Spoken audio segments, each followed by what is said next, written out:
Hello. அப்படியா? சந்தோஷம், ரொம்ப சந்தோஷம். எல்லாத்துக்கும் ஒரு குட் நியூஸ் சொல்ல போறேன். Happy news. மலேசியால ஒரு பெரிய கம்பெனில இருந்து நம்மளுக்கு ஆர்டர் கிடைச்சிருக்கு. வாவ். அந்த பெரிய கம்பெனிக்கு இனிமேல் நம்ம தான் ரைஸ் சப்ளை பண்ண போறோம். அது நீ கரெக்டா ருத்ரா பர்த்டே அன்னைக்கு நம்மளுக்கு கிடைச்சிருக்குன்னா அது ருத்ரா குட்டே, இப்பதான் அப்பா உங்களுக்கு ஒரு கிஃப்ட் கொடுத்தேன். பதிலுக்கு அப்பாக்கு நீங்க இவ்வளவு பெரிய கிஃப்ட் கொடுத்துட்டீங்க.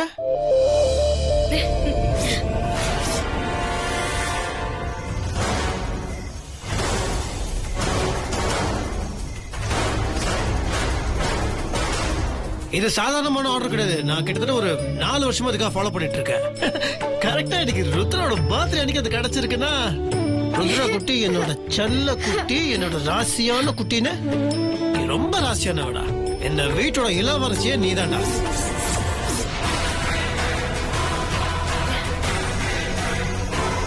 இன்னும் கொஞ்ச நேரத்துல அவ ராசி என்னங்கிறது எல்லாருக்குமே தெரிஞ்சிடும். அவ ராசியானவல்ல, ராசி கெட்டவன்னு அசிங்கப்படதான் போறான். அத பார்த்து நான் ரசிச்சு சிரிக்க தான் போறேன். கேக் வெட்டிடுவோம்.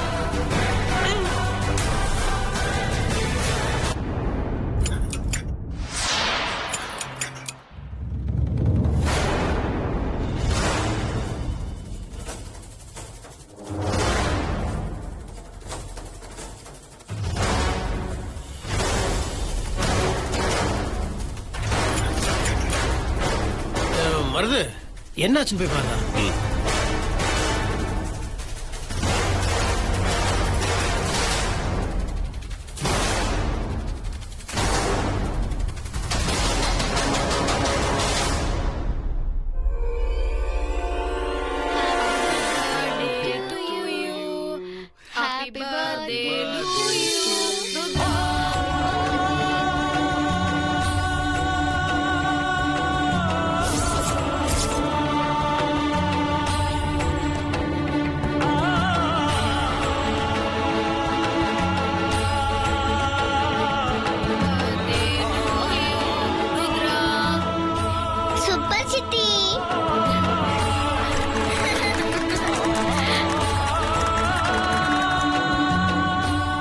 போனது கூட நல்லதா போச்சு. இந்த மெழுகுவத்தி வெளிச்சத்துல ருத்ரா குட்டி எவ்வளவு அழகா இருக்கீங்க. ருத்ரா குட்டி, இந்த மெழுகுவத்தி வெளிச்சத்துல கேட்க வெட்டிடலாமா? நாம ஒண்ணு பண்ணா அதை தடுக்கிற மாதிரி இந்த வெண்ணிலா எதையாவது ஒண்ணு பண்றான். சனியும் பிடிச்சவன். சரிப்பா, கால் பண்ணுங்க.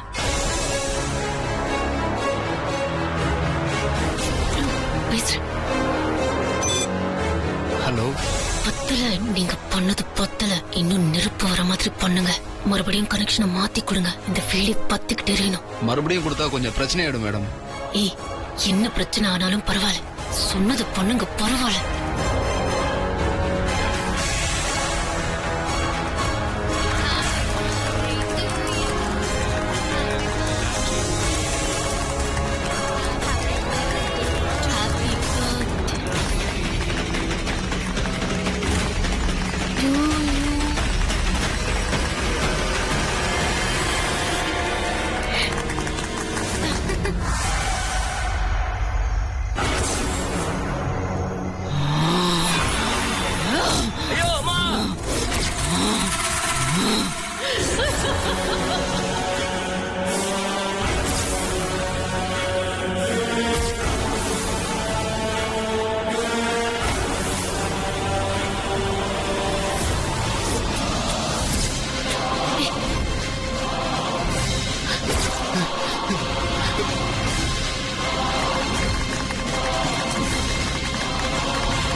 ருத்ராகுட்டி, கேக் கட் பண்ணியாச்சு.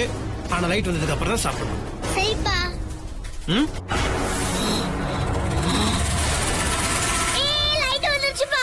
வந்துருச்சு.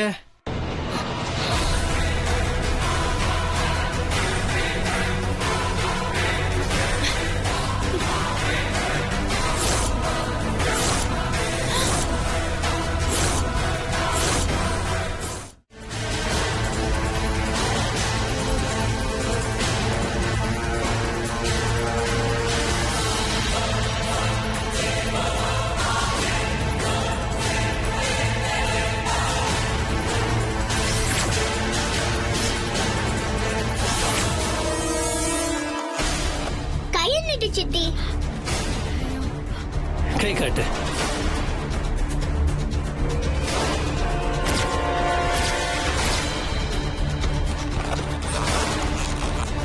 ப்ளீஸ் வீடு சித்தி.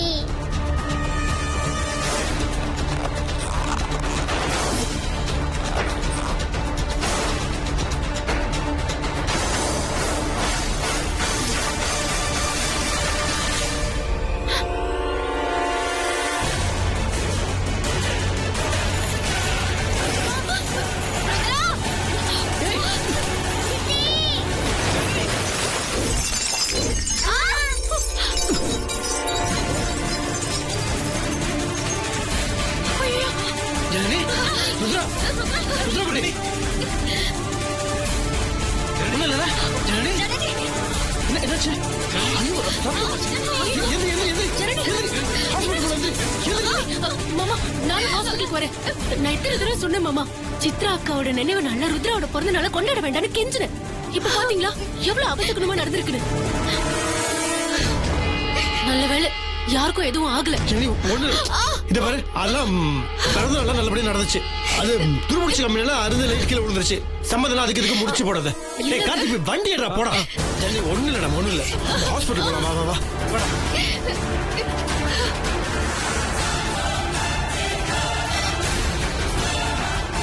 ஏய், என் பேச்ச மீறி இந்த பர்த்டேவை நடத்தி காட்டலன்னு நினைச்சல. இப்ப பாத்தியா என்னாச்சுன்னு?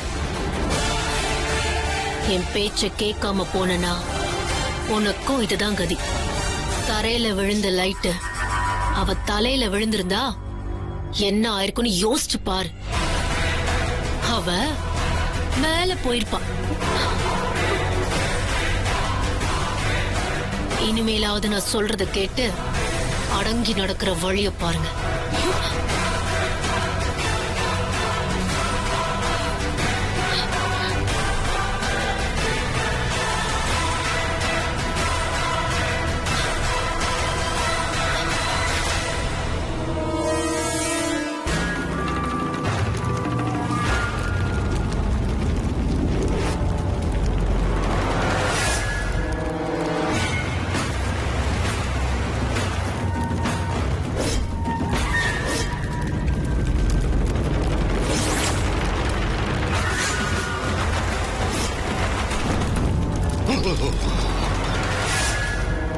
சுடுகாட்டு வைரியே, சிம்ம வாகினியே, ஆதி பகவதியே, பில்லி சூனியம் பிழையற கட்டு, எத்தனை கோடி என்னை எதிர்ப்பினும் இனிதுடன் கட்டு, பஞ்சபூதமும் துஷ்ட தேவதையும் துணிவுடன் கட்டு, இனி கள்ள தேவி எனக்கருள் புரி.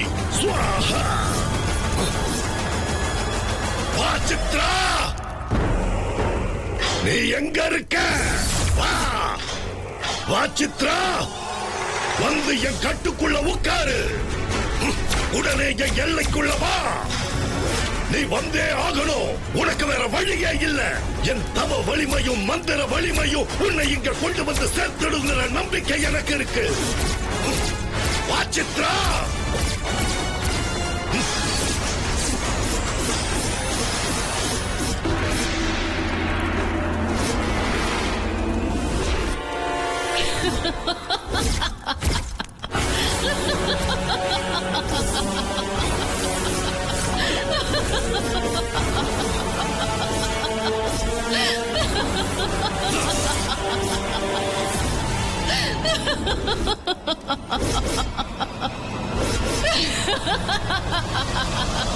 வா சித்ரா, இங்க வந்துடு. இனிமேலும் உன்னை இந்த பூமியில விட்டு வைக்க மாட்டேன். வா, என் வளையத்துக்குள்ள வா. இந்த மந்திர வளையத்துக்குள்ள வந்துடு. உன்னை ஒரே அடியா இந்த உலகத்தை விட்டு அனுப்பத்தான் போறேன்.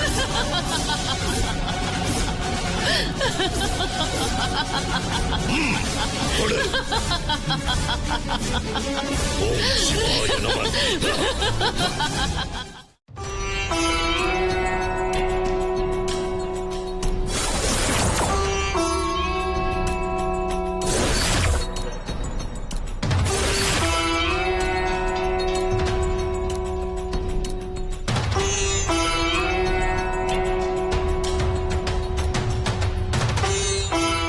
ஸ்வேதா, என்ன ஸ்வேதா இது இங்க வந்து உட்கார்ந்துட்டு இருக்க? நீ போன் பண்ணி பிரச்சனைனதும் என்னமோ எதுன்னு பதறி போய் ஓடி வந்தா நீ இங்க இருப்பன்னு கொஞ்சம் கூட எதிர்பார்க்கவே இல்லை. என்னாச்சு உனக்கு? சொல்றேன். உங்களுக்கெல்லாம் தெரியாம நான் ஒரு விஷயத்தை செஞ்சேன். யாருக்கும் தெரியாம கொஞ்ச நாளைக்கு முன்னாடி வைத்தீஸ்வரன் கோயிலுக்கு போய் அங்க நாடி ஜோசியம் பார்த்துட்டு வந்தேன். ஏன்னா என்ன பண்ணாலும் சித்ராவையும் வெண்ணிலாவையும் நம்மளால அழிக்கவே முடியல. என்னோட வாழ்க்கையே சிதைக்க வந்தவங்க அவங்க 2 பேரும் தான். அவங்க 2 பேரும் இல்லாம போகணும்னா என்ன பண்ணணும்னு கேட்டேன். அப்பதான் இந்த கோயிலை பத்தி சொன்னாங்க. இந்த கோயில்ல 3 நாள் இரவு பகலா அன்ன ஆகாரம் எதுவும் இல்லாம உட்கார்ந்து தியானம் பண்ணா கண்டிப்பா சூழ்நிலை உங்களுக்கு சாதகமா அமையும். எதிரிகள் தானா அழிவாங்கங்கிற விஷயத்த அவங்க என்கிட்ட சொன்னாங்க. அதுக்காக தான் இப்படி வந்து உட்கார்ந்துருக்கேன். மருந்து என்னம்மா ஸ்வேதா, ரொம்ப கஷ்டமாச்சே. 3 நாள் எப்படி நீ தாங்குவ? தாங்கிக்கிறேன். இத்தனை நாளா எத்தனையோ பிரச்சனைகளை நான் தாங்கிக்கிட்டேன். இந்த 3 நாள் விரதத்தை நான் தாங்கிக்க மாட்டேனா? இந்த 3 நாள நான் தாங்கிக்கிட்டா நான் நினைச்சு ஏங்கிக்கிட்டு இருக்கிற அத்தனை விஷயமும் எனக்கு சாதகமா அமையும். நீங்க செய்ய வேண்டிய முதல் காரியம் அந்த வெண்ணிலாவை முடிக்கிறது தான். நீங்க போங்க, அந்த வெண்ணிலாவை முடிச்சிட்ட வெற்றி செய்தியை என்கிட்ட வந்து சொல்லுங்க. அத முடிச்ச அடுத்த கணமே அந்த சித்ராவுக்கு குறி வைங்க. நான் இங்க இருக்கிறதால சித்ராவையும் மொத்தமா அழிக்கிறதுக்கான சூழ்நிலைகள் நிறையவே உருவாகும். எப்படிமா இவ்வளவு தீர்மானமா சொல்ற? இவ்வளவு நாள் நம்ம முயற்சி பண்ணி நடக்காத ஒரு விஷயம் எப்படி இந்த 3 நாள்ல நடக்கும்? நடக்கும் பெரியப்பா. இந்த விரதத்துக்கு அப்பேற்பட்ட சக்தி இருக்கு. என் நம்பிக்கை பொய்க்காது. நான் நடத்தி காமிக்கிறேன். ஸ்வேதா, இது ஒருவேளை நினைச்ச மாதிரி நடக்காம போயிட்டா? ஒருவேளை இருவேளைன்னு வாழ்க்கையில எதுவுமே கிடையாது. இதை முடிச்சே தீரணும். அப்படி வந்து இது நடக்கலனா கண்டிப்பா நான் மறுபடியும் திரும்பி அந்த ஒரு மண்ணு கூட மிதிக்க மாட்டேன். அப்படியே நான் போயிடுவேன். என்னம்மா ஸ்வேதா, என்னம்மா இப்படி எல்லாம் பேசிட்டு இருக்க? நீ நினைச்சத நாங்க நடத்தி காட்டுவோம். நீ நிம்மதி அந்த விரதத்தை முடிச்சிட்டு வா. அப்படின்னா நடக்காதுன்னு பின்னோக்கி சிந்திக்கவே வேண்டாம், முன்னோக்கி சிந்திப்போம். கண்டிப்பா நல்லது நடக்கும். நிச்சயமா அவங்க அழிவாங்கங்கிற நம்பிக்கை எனக்கு இருக்கு. அந்த சக்திய இந்த இடம் எனக்கு கொடுக்கும். நான் இந்த தியானத்துல முழுமையா ஈடுபட போறேன்.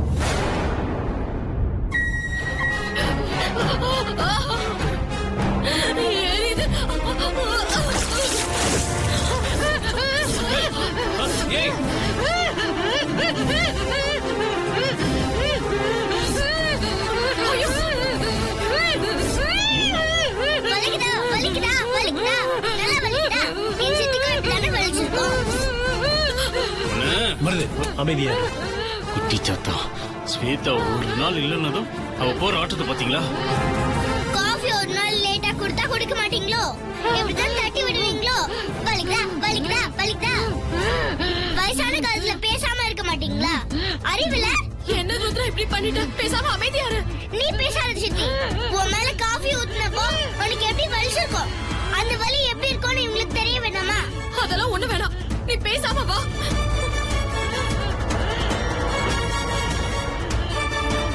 எனக்கு வர கோபத்துக்கு இவளை உண்டு இல்லைன்னு பண்ணிடுறேன் மாமா. மருது இல்ல மருது, இப்ப நம்ம நோக்கம் அது இல்ல. ஸ்வேதா சொன்ன மாதிரி வெண்ணிலாவை எப்படி காலி பண்றதுன்னு மட்டும் நீ யோசி. அதை விட்டு ருத்ரா அதை பண்றா இதை பண்றாரு நீ ஏதாவது பண்ணி சொதப்பிடாது. போய் ஆக வேண்டிய வேலையை பாரு. அதெல்லாம் சரிதான். ஸ்வேதா இல்லாத நேரத்தை சாதகமா பயன்படுத்திட்டு இந்த குட்டிச்சாட்டம் போற ஆட்டத்தை பார்த்துட்டு என்னால சும்மா இருக்க முடியல. ஏதோ எலி கொளுத்த வலையில இருக்க முடியாம பூனைக்கு முன்னாடி வந்து நின்னு ஆடுமா. அப்படிதான் இருக்கு இவ பண்றது.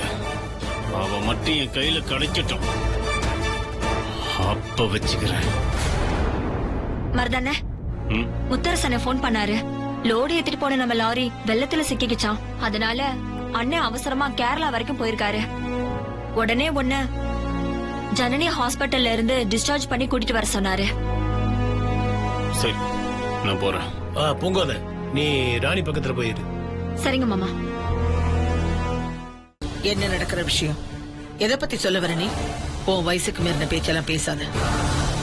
என்ன சொல்ல வர நீ? இங்க பாருமா, முத்த அண்ணா எங்க எல்லார் மேலயும் ஒரே மாதிரி தான் அன்பு வச்சிருக்காரு. அப்படி இருக்கும்போது முத்தரச அண்ணனை ஏமாத்துற மாதிரியான பல சம்பவம் இந்த வீட்ல நடக்குதுமா. அது என் மனசுக்கு ரொம்ப கஷ்டமா இருக்குமா.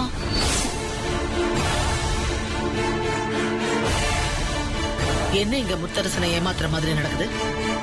முத்தரசனுக்கு கல்யாணம் நடந்து அதுக்கப்புறம் தான் சொத்தை பிரிக்க முடியும்னு உயிரில இருக்கு. அதுபடிதானே நாம எல்லாரும் ஆசைப்படுறோம். ஸ்வேதாவுக்கும் முத்தரசனுக்கும் நல்லபடியா கல்யாணம் நடக்கணும்னு நினைக்கிறோம். இதுல என்ன தப்பு இருக்கு? இல்லம்மா, அத சரியான வழியில அடைஞ்சா பரவாயில்ல. அதுக்காக ஸ்வேதா எடுக்கிற முயற்சிகளும் அதுல நீங்க பண்ற விஷயங்களும் என் மனசுக்கு எதுவும் சரியா படலம்மா. நான் இப்படி பேசுறதுக்கு என்ன மன்னிச்சிடுங்க. இத பாரு ஜனனி, முத்தரசனுக்கு மட்டும் வேற யாராவது ஒருத்தி மனைவியா வந்து சொத்து விடுதலை பத்திரத்துல கையெழுத்து போட மாட்டேன்னு சொல்லிட்டானா அப்புறம் தெரியும் என்ன செய்தீங்க. அப்புறம் நாம மொத்த பேரும் நடுத்தெருவில் நிக்க வேண்டிதான். அப்படி ஒரு சூழ்நிலை உருவாகணும்னு நீ நினைக்கிறியா? அப்படி ஒரு சூழ்நிலை வரக்கூடாதுன்னு தான் நான் இவ்வளவு கஷ்டப்பட்டு இருக்கேன். ஏன் வயித்துல பிறந்த பிள்ளைங்க நீங்க 4 பேரும் நல்லா இருக்கணும்னு நான் நினைக்கிறது தப்பா? உங்க அப்பாதான் இப்படி ஒரு உயிர் விஷயத்தையே சொல்லாம ஏமாத்தி நம்மள இப்படி சிக்க வச்சுட்டு போயிட்டாரு. அந்த மனுஷனாலதான் இத்தனை பிரச்சனையும். இதையெல்லாம் சரி பண்றதுக்கு தான் நான் படாத பாடுபட்டு இருக்கேன். ஆனா நீ என்னடான்னா கொஞ்சம் கூட அதை பத்தி புரிஞ்சுக்காம என்னை எதிர்த்து பேசிட்டு இருக்க. சில விஷயங்கள் எல்லாத்தையுமே சரியா பண்ண முடியாது ஜனனி. ஒரு சில விஷயங்கள் முன்ன பின்ன இருக்கத்தான் செய்யும். அதையெல்லாம் கண்டுக்காம போறதை விட்டுட்டு இப்படி அதிக பிரசங்கத்தரமா பேசுற வேலையில என்கிட்ட வச்சுக்காத, புரியுதா? கார்த்தி, நீயாவது இவளுக்கு சொல்லக்கூடாதா? அவ கூட சேர்ந்து நீயும் ஜாலரா போடுறியா?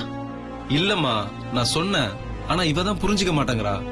நமக்காக தான் அம்மா எல்லாம் பண்றாங்கன்னு எவ்வளவு சொல்லி பார்த்தேன். ஆனா என் பேச்சை கேட்காம கிளம்பி வந்துட்டா. நான் என்னமா பண்றது? நான் பட்ட பாடு எல்லாத்தையும் மறந்துட்டு நீங்க நல்லா இருக்கணும்னு நினைச்சேன் பாரு. அது நான் பண்ண பெரிய தப்பு. என் பசங்க எல்லா சொத்தையும் அடைஞ்சு மிகப்பெரிய அளவுல வரணும், அவங்க எதிர்காலம் நல்லா இருக்கணும்னு நினைச்சேன் பாருங்க.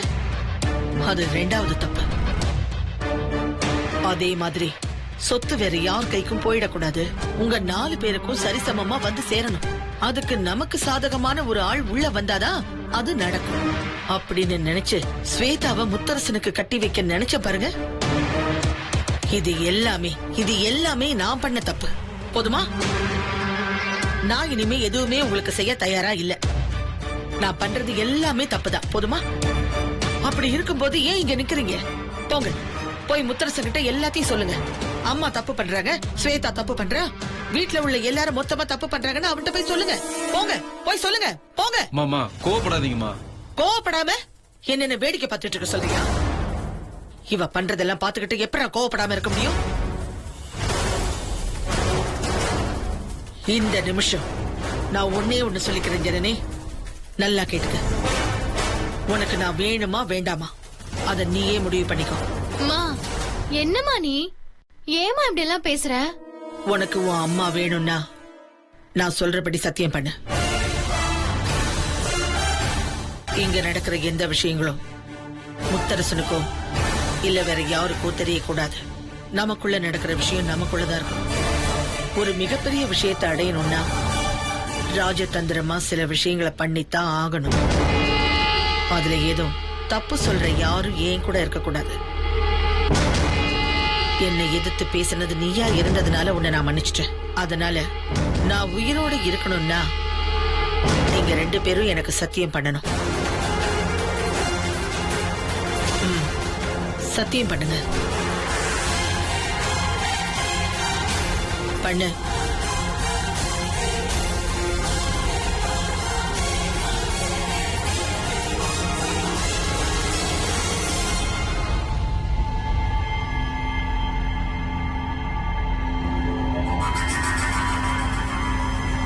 இத பத்தி இனிமே ஒரு வார்த்தை கூட யார்கிட்டயும் மூச்சு விடக்கூடாது. என்கிட்ட வளர்ன மாதிரி வேற யார்கிட்டயும் வளரிட்டு இருக்காதீங்க. புரிஞ்சுதா? சரிம்மா.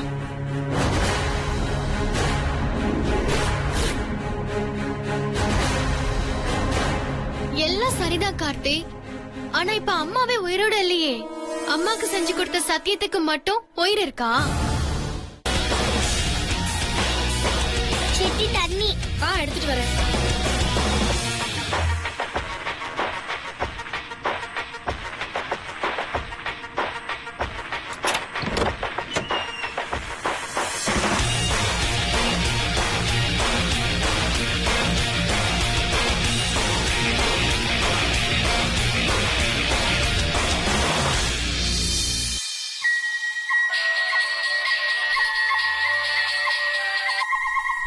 சொல்லு மருது.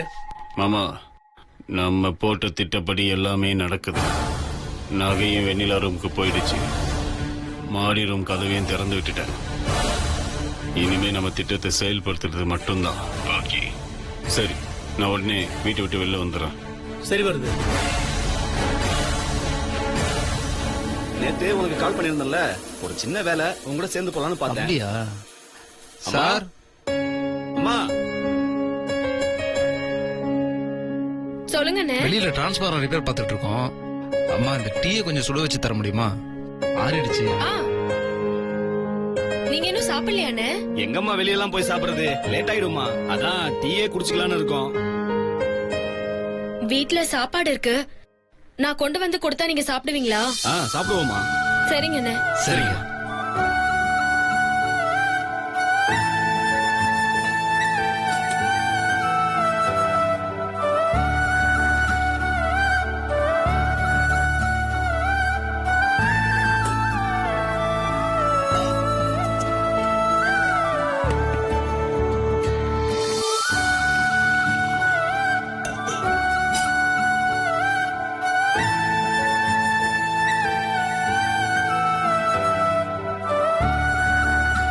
சித்தி, உனக்கு தான் சாப்பாடே இல்லையே. அவங்களுக்கு எல்லா சாப்பாடையும் கொடுத்துட்டு நீ என்ன பண்ணுவ? ஒரு நேரம் சாப்பிடாம இருந்தா எனக்கு எதுவும் ஆகாது. அவங்க 2 பேரும் சாப்பிட்டு வயிறு நிறைஞ்சா எனக்கு அதுவே பெரிய சந்தோஷம் தான். நான் பாலை சூடு பண்ணி குடிச்சுக்கிறேன்.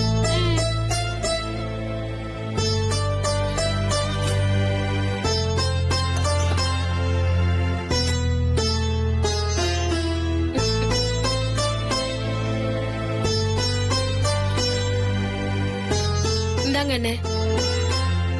தேங்க்ஸ்மா. புடி. இந்தாங்க. சரிங்கம்மா, ரொம்ப நாங்க நன்றிம்மா. சாப்பிட்டு பாத்திரத்தை கொண்டு வந்து கொடுத்துறோம்.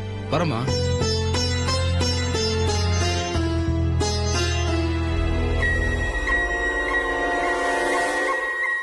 ருத்ரா குட்டி, நீ போய் படுத்துக்க. சித்தி லைட் ஆஃப் பண்ணிட்டு வந்துடுறேன். சரி சித்தி. வெளியில ஆ? நான் கோயிலுக்கு கிளம்புறேன். நீ சாப்பிட்டியா? இல்ல, இனிமேதான். சரி, போய் சாப்பிடு. சரி, கதவு சாத்திக்கணும்.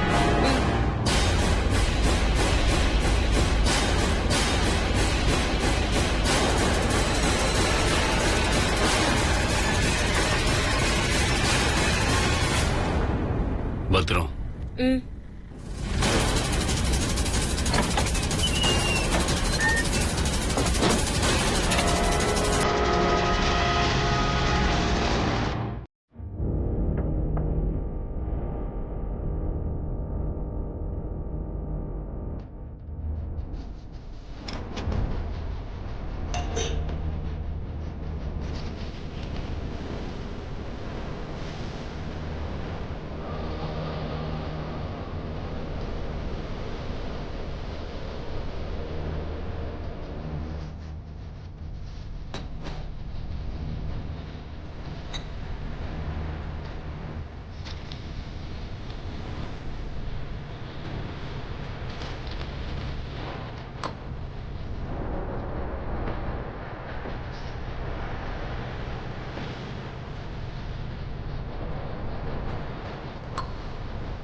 ஆரம்பிடா.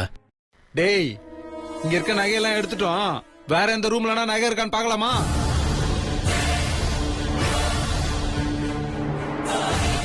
எடுத்து போடுற.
சீக்கிரம் கதையை முடியும்.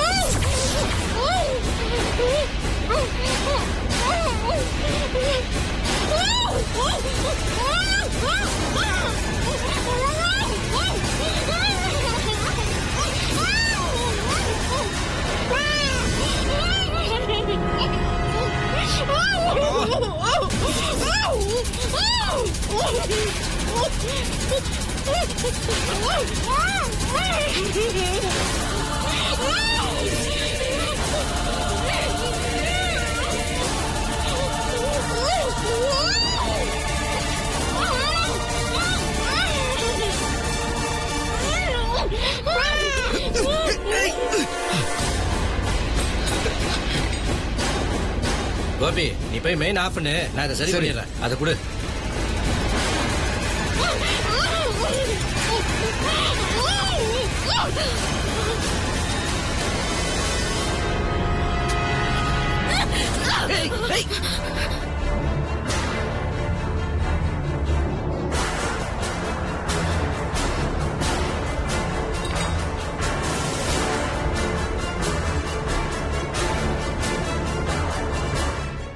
டேய், எங்கடா வா?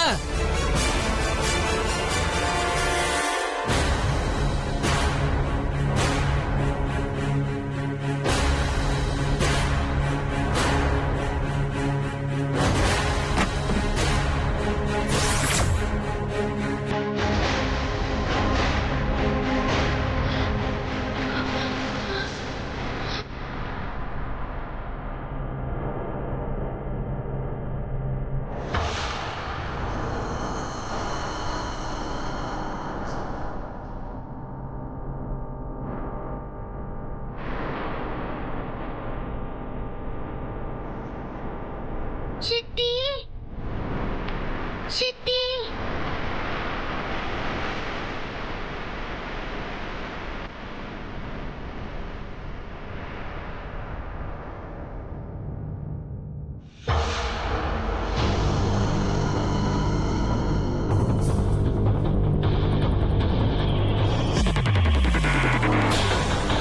டேய், எங்கடா?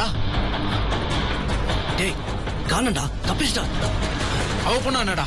ரூம்ல குழந்தை இருக்குல்ல, அவளை தூக்கினா தன்னால வந்துட்டு போறா.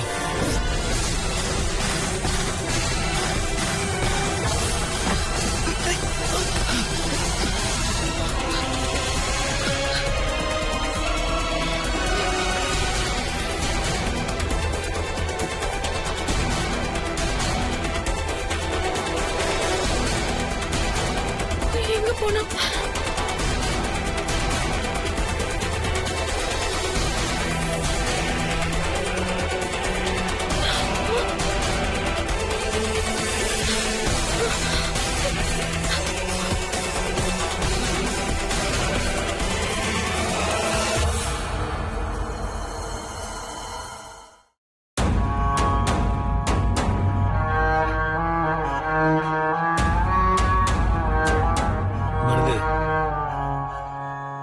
2 பேருமே சொதப்பிடக்கூடாது. பார்த்து ஜாக்கிரதை ஹேண்டில் பண்ணணும். ஸ்வேதா,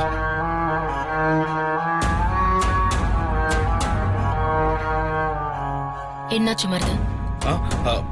அது ஒண்ணுல, அது வீட்ல ஒரு சின்ன பிரச்சனை. என்ன பிரச்சனை? வீட்ல தான் ஒரு அசம்பாவிதம் நடந்துருச்சு. யாரும் 2 பேரு நகை திருட வந்துட்டாங்க. என்ன? அதான் உங்க கல்யாணத்துக்காக ஆர்டர் கொடுத்த நகைலாம் வீட்ல இருந்தது. அதை திருட வந்தவங்க கரெக்டா ஜனனி கிட்ட மாட்டி அவ போலீஸ் வர வச்சு அப்படி இப்படின்னு பெரிய பிரச்சனை ஆயிடுச்சு. அப்புறம் போலீஸ் வந்து திருடங்களை அரெஸ்ட் பண்ணிட்டு போயிட்டாங்க. இந்த சம்பவத்தால எங்களால வெண்ணிலாவை எதுவும் செய்ய முடியல. வெண்ணிலா வீட்ல தான் இருக்கா. அவ கதையை எப்ப வேணாலும் முடிச்சிடலாம். இப்ப நாங்க உன்னை பார்க்க வந்ததே சித்ராவை பத்தி பேசதான். என்னாச்சு? சித்ரா ஆவியோட சக்தியை முழுமையா கண்டுபிடிச்சாச்சு. நிஜமாவா சொல்றீங்க? எப்படி? ஆமா ஸ்வேதா, சொல்லு மருது. அது நீங்க வந்து தியானத்துல உட்கார்ந்ததுக்கு அப்புறம் எப்படியாவது சித்ராவோட ஆவியை அடக்கி ஆகணும்னு முடிவெடுத்தோம். ஏகப்பட்ட இடங்களுக்கு போய் விசாரிச்சோம். அப்பதான் அந்த தர்கா பாயை பத்தி தெரிய வந்தது. ஸ்வேதா ஒரு சாதாரண ஆள் இல்ல. அவர் இது வரைக்கும் 3000 பேய்க்கு மேல அடக்கி இருக்காராம். ஒரு பேய் கூட அதுல இருந்து வெளியே வராத அளவுக்கு அவர்கிட்ட சக்தி இருக்குன்னு சொல்லியிருக்காங்க. அப்போ அவர் சித்ராக்கு சரியான ஆள் தான். அப்புறம் என்னாச்சு? நாங்க நேரடியா போய் அவரை பார்த்தோம். அது சித்ரா ஆவியோட அட்டகாசத்தை பத்தி எடுத்து சொல்லி நாங்க உடனடியா அதை அடக்கி ஆகணும்னு கேட்டோம். உடனே அவரு கொஞ்ச நேரம் தியானத்துல உட்கார்ந்தாரு. அதுக்கப்புறம் அவரு எழுந்து வந்து சொன்னாரு, எப்பேற்பட்ட சைத்தானா இருந்தாலும் என் பவருக்கு கட்டுப்படாம போனதே இல்ல. ஆனா இந்த ஆவி ரொம்ப சக்தி வாய்ந்ததா இருக்கு. இத மொத்தமா அழிக்கிறத விட முழுமையா அடக்கிடலாம். வேணா ஒண்ணு பண்றேன், அமாவாசைக்கு அமாவாசை அது வெளியே வந்தா ரொம்ப சக்தி வாய்ந்ததா இருக்குன்னு சொல்றீங்க இல்லையா, அது வெளியே வராதபடி முழுமையா அடக்கிடுறேன்னு சொன்னாரு. உடனே அதை கேட்டு நாங்க ரொம்ப சந்தோஷப்பட்டோம். இப்போதைக்கு முழுமையா அடக்கினா கூட போதும்னு சொன்னோம். ஆமா, அவ முழுமையா அடங்கிட்டாலே ஒண்ணும் இல்லாத பூச்சி தானே. அப்புறம் என்னாச்சு? அவளை முழுமையா அடக்குறேன்னு சொன்னதுக்கு நாங்க ஒத்துக்கிட்டோம். அதுக்கப்புறம் பூஜை பண்ணாரு பாரு. இது வரைக்கும் வந்த யாருமே இந்த மாதிரி ஒரு பூஜையை பண்ணதே இல்ல. அவர் உட்கார்ந்து பண்ண பூஜையில உடனே சித்ரா எங்க கண்ணு முன்னாடி வந்துட்டா. உட்கார வச்சு மந்திரங்களை சொன்னதும் சித்ராவோட பவரே குறைஞ்சு போச்சு. அதுக்கப்புறமா அந்த பாய் சொன்னாரு, நான் பண்ண இந்த பூஜையால சித்ரா போயே போயிட்டா. உங்களுக்கு இனிமே எந்த பிரச்சனையுமே இல்ல. இனிமே இது இருக்கிறதும் ஒண்ணுதான், இல்லாம இருக்கிறதும் ஒண்ணுதான் சொன்னாரு. அவர் பண்ண பூஜை பயங்கரமா இருந்துச்சு. ஆனா நான் அந்த பூஜைய கண்ணால பார்க்காம போயிட்டேனே. அந்த பூஜையை மட்டும் என் கண்ணால பார்த்திருந்தா நான் ரொம்ப சந்தோஷப்பட்டிருப்பேன். அதான் நாங்க பார்த்தத பத்தி உங்ககிட்ட விலவரியா சொல்லிட்டோமே. உனக்கு அப்படியே கண்ணால பார்த்த மாதிரி இருக்குல்ல? ஆமா, எனக்கு உள்ளுக்குள்ள இருக்கிற சந்தோஷத்தை எப்படி வெளியில சொல்றதுன்னே தெரியல. இத்தனையும் நடந்ததுக்கு காரணம் நீ இங்க தியானம் பண்ணதுதான். சரி, அண்ணன் வேற ஊர்ல இருந்து வந்துருவாரு. ஏகப்பட்ட வேலை இருக்கு. சரி வா, நம்ம வீட்டுக்கு போலாம்.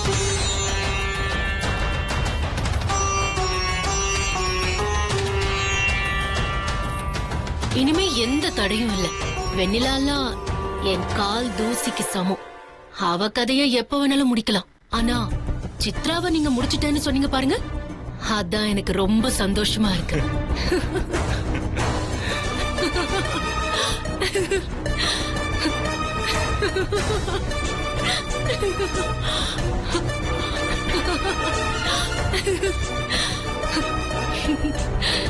ஹேமருது, வீட்டுக்குள்ள ஒரு திருட்டு சம்பவம் நடந்துடுச்சு. ஆளுங்க திருட வந்தாங்கன்னு சொன்னீங்களே, ஆமா. அதுக்கும் உங்களுக்கும் எந்த சம்பந்தமும் இல்ல, am I right? இல்ல, அவங்களுக்கும் எனக்கும் என்ன சம்பந்தம் இருக்கு? எந்த சம்பந்தமும் இல்லையே. அப்போ நீங்க சொன்ன மாதிரி சித்ராவை அவர் முழுமையா அடக்கியாச்சு, அப்படிதானே? நீங்க சொன்ன மாதிரி சித்ராவோட ஆவி அமாவாசைக்கு அமாவாசை வரவே வராது, அப்படிதானே? ஆமா, அந்த பாய் எவ்வளவு பவர்ஃபுல்லான ஆளு.